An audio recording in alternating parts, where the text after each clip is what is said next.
তারপরে আপনার ছেলে মেয়েকে নিরাপত্তা বলতে মাদকের যে সরাসরি বর্তমান চালু হয়েছে, ঠিক আছে, এইটা একমাত্র সুশাসন ছাড়া, ন্যায় বিচার ছাড়া, সুশাসন ছাড়া কোনো সম্ভব নয়। এখন ন্যায় বিচার আর সুশাসন কারা প্রতিষ্ঠা করতে পারে?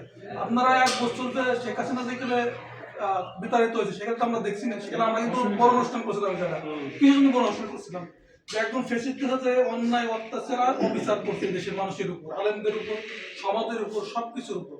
যেহেতু সে ফ্যাসিস্ট ছিল এই জন্য সে পলাই গেছে, এর মধ্যে আমরা একটা অনুষ্ঠান করছিলাম, ঠিক আছে।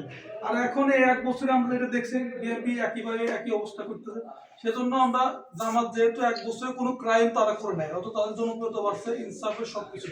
দেখেন আমি বিএনপির যেগুলো আছে যারা নমিনেশন দিচ্ছে তার ভিতরে 47 জন ছিল ঋণ খেলাপি ছিল, ব্যাংকের টাকা লুট করে নিয়েছে কিন্তু ব্যাংকে সেগুলো শোধ দেয় নাই। তারা আগের থেকে দুর্নীতি প্রমাণের নমিনেশন দিচ্ছে। এখন তারা যদি নির্বাচনে যায় এবং পার্লামেন্ট করে তাহলে তাদের আপনি কি আশা করবেন দেশে? কিছু তারা দুর্নীতি করবে একইভাবে, দুর্নীতি পাশ দিয়ে তারা এই হিসেবে আমরা চাচ্ছি যে দাঁড়িপাল্লা আসলে ন্যায়ের প্রতীক, ইনসাফের প্রতীক, তাদের যে ক্যাডার ভিত্তিক সংগঠনটা, ঠিক আছে, তাদের যে ইনসাফ, তাদের যে আপনি দেখেন আপনার এলাকার প্রার্থীর দিকে তাকায় দেখেন, দাঁড়িপাল্লা যে প্রার্থী হয়েছে এবং বিএনপি যে প্রার্থী হয়েছে, আপনি বিবেক সম্পূর্ণ একজন ব্যক্তি হয়ে তাদের মানদণ্ড আমরা দেখতে হবে। এখন যাকে খুশি তাকে বুদ্ধি আর দিন না আর কি। ঠিক আছে, আপনারা আবেগের কথায় বলতে হবে না, বিবেকের আপনার দেখতে হবে।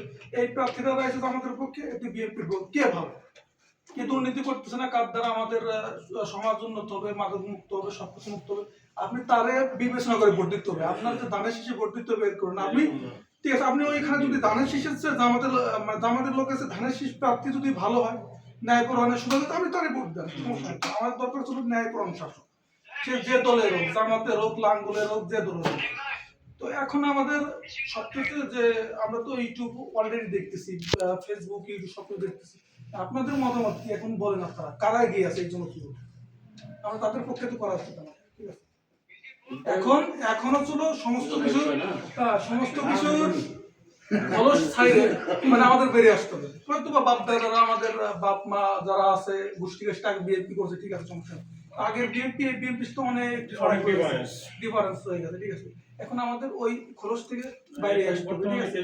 বাইরে এসে আমাদের ওপেন ভাবে করতে হবে। ইনসাফের পক্ষে যদি আপনি কথা বলেন, সততার পক্ষে থেকে আপনাকে লুকোচুরি করার কোনো অপশন নেই। আপনাকে সরাসরি সামনে আসতে হবে এবং কথা বলতে হবে, ঠিক আছে। এইগুলো নিয়ে আমরা একটা মানে বৃহস্পতিবারের দিন রাত 9টার দিকে একটা সমাবেশের আয়োজন করছি আমাদের বিধায়। যেমন আমরা ফার্স্টে কি করতে চাইছি, আমাদের পরিকল্পনা অনুযায়ী আমরা ফার্স্টে একটা কেক আনবো, কেকের উপর লেখা থাকবে দাঁড়িপাল্লায় ভোট দিন, এবং বিভিন্ন জন দাঁড়িপাল্লার পক্ষে বয়ান করে একটা সেমিনারের মতো অনুষ্ঠান, ঠিক আছে। এই জন্য সবাই আপনাদের যা দাওয়াত থাকবে এই জন্য একটা পার্টির ব্যবস্থা করতে পারি বা সেটাও আমরা করতে পারি অ্যারেঞ্জমেন্টে। কত বেশি কিছু করা এখানে আপনাদের সবার মতামতের উপর ভিত্তি করে পরবর্তী যে অ্যারেঞ্জমেন্টটা হবে এটা ফ্যাসিলিটি আমরা কেক আনবো এবং একটা জনসমাবেশের আয়োজন করবো, এটাই হচ্ছে কথা। প্রথমে মতো কেক এনে পরবর্তী যেটা সবার একটা ই করে ঠিক আছে। আমরা তো আগে মনে করলাম নির্বাচন করছি, কিন্তু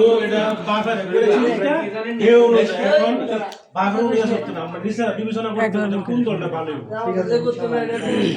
বিবেচনা করে আমরা ওই দলের মধ্যে যাইতে আগে ওদের বাপে করছে বিবি যা আমি করে দেয়